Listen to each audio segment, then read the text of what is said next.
안녕하세요. 서초동 본부사 김철중입니다. 오늘은 상속 포기 한정성인 등에 대해서 알아보도록 하겠습니다. 예를 들어서 홍길동은 아내와 자식 셋을 두고 사망하였는데 이때 아내와 자식들이 상속을 하는 과정에 남겨진 재산은 거의 없고 빚이 있을 경우에 할 수 있는 조치에 대해서 알아보기로 하겠습니다. 먼저 상속 포기와 한정성인 중 하나를 하든지 병행해서 해야 합니다. 상속은 상속재산 외에 빚도 상속되는 과정을 거칩니다. 홍길동이 그에게 빚을 짓고 사망한 상태인 경우 원칙적으로 아내와 자식들은 채무도 그대로 상속받게 됩니다. 이때 재산보다 빚이 더 많은 경우에 상속인들은 한정성인 또는 상속 포기를 하여 상속 채무에서 벗어날 수 있습니다.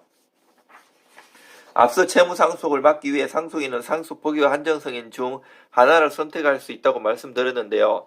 두 가지 제도 중 각자가 처한 상황에 알맞은 현명한 선택을 해야 합니다. 각각의 개념을 숙지하는 것이 급선무인데요. 상속 포기란 상속인이 지위 자체를 포기한다는 의사표시입니다.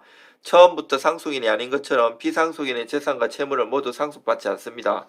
상속받은 재산의 한도 내에서 채무를 책임지는 항상성인과 또 차이가 납니다. 비교적 절차도 간단하고 비용 부담이 적다는 장점이 있지만 선순위 상속인이 상속 포기를 선택하면 그 채무는 다음 순위 상속인에게로 넘겨진다는 점에 유의해야 합니다. 선순위 상속인이 상속 포기를 선택했다면 그 상속권과 채무가 사라지는 것은 아니기 때문입니다. 상속 포기의 효력을 온전히 누리기 위해서는 선순위 상속인부터 후순위 상속인까지 산순위 사촌 이내의 반개 혈족까지 모두 상속 포기를 진행해야만 합니다. 실제로 부모의 채무를 상속받지 않기 위해 상속 포기 절차를 진행했다가 그 채무가 본인의 자녀에게로 상속되어 공경에 처하는 경우가 생각보다 많습니다. 이렇듯 후순위 상속인에게로 채무가 전개될 것이 우려된다면 한정성인 절차를 진행하는 것이 해답이 될 수 있습니다. 첫째, 피상속인이 남긴 채무를 정확하게 파악하지 못했을 때. 둘째, 추후에 채무가 발견될 것이 우려될 때. 셋째, 후순위 상속인에게 채무가 넘어가는 것을 원치 않을 때. 이럴 경우에는 주로 상속 포기 절차가 아닌 한정성인을 선택하곤 합니다.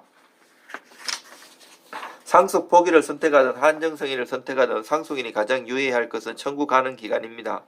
상속 포기와 한정성인은 상속 개시가 있음을 한 날로부터 3개월 이내에 가정법원에 신고해야 하기 때문입니다. 이 기간이 지나면 막대한 채무를 앞두고 있다고 해도 상속 포기 절차나 한정성인 신청은 불가능합니다. 꼼짝없이 피상속인의 채무를 모두 떠안게 되는 것이죠. 만약 피상속인의 사망 사실 자체를 늦게 알게 되어 3개월의 기간을 놓쳤는데 채무를 모두 떠안게 된다면 억울하겠죠. 이때에는 사망 사실을 알게 된 날로부터 3개월 내에 한정성인을 청구할 수 있습니다. 이를 특별 한정성인이라 하며 사망 사실을 늦게 알게 되었을 때 이런 점을 입증해내야 합니다.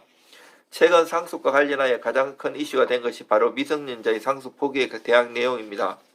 피상속인이 사망하였는데 상속인이 미성년자라면 해당 상속인의 상속 포기나 한정성인 청구를 위해서는 법정 대리인이 필요합니다. 친권자 또는 후견인의 도움이 필요하다는 것인데 통상적으로 부모 중 한 명이 사망한다면 생존에 있는 부 또는 모가 미성년자가 자녀의 법정 대리인이 됩니다. 그런데 최근에 10억 빚을 두고 아버지가 자살하여 그 빚을 모두 떠안기 위해 처한 아이의 사연이 이슈가 되었는데요. 아이의 법정 대리인 어머니가 이미 집을 나가 연락이 두절된 것입니다. 3개월 내에 신고를 마쳐야 하겠지만 아이는 후견인 지정 절차부터 진행해야 하는 어려움이 따랐죠. 결국 고모의 도움으로 채무 상속으로부터 자유로워질 수는 있었지만 미성년자의 빚상속 관련 법률 개선이 필요하다는 목소리는 높아지고 있습니다. 상속 포기와 한정성인의 차이는 채무가 더 많으면 재산보다 상속 포기고요. 재산이 채무보다 많으면 한정성이라면 돼요. 특별 한정성인은 아까 얘기했다시피 한정성이나 상속 포기는 홍길동이 사망하고 3개월 내에 해야 하는데 홍길동이 사망하고 3개월이 지나서 예를 들어 몇 년 있다가 한 경우에는 특별 한정성인이라는 제도를 이용할 수 있습니다. 특별 한정성인은 홍길동이 빚이 있다는 것을 모르고 상속인들이 아무 조치도 취하지 않은 채 몇 년이 지났다가 홍길동의 채권자가 갑자기 소송을 걸어와서 빚이 있다는 것을 아는 경우에 청구할 수 있는데 까다롭지만 필요한 서면을 잘 준비해서 홍길동의 사망 당시 주소지 가정법원에 잘 청구하면 인용 결정을 받을 수 있습니다. 채무가 자산을 초과한다는 사실을 상속인들이 중대한 과실없이 몰랐을 경우에 하나입니다.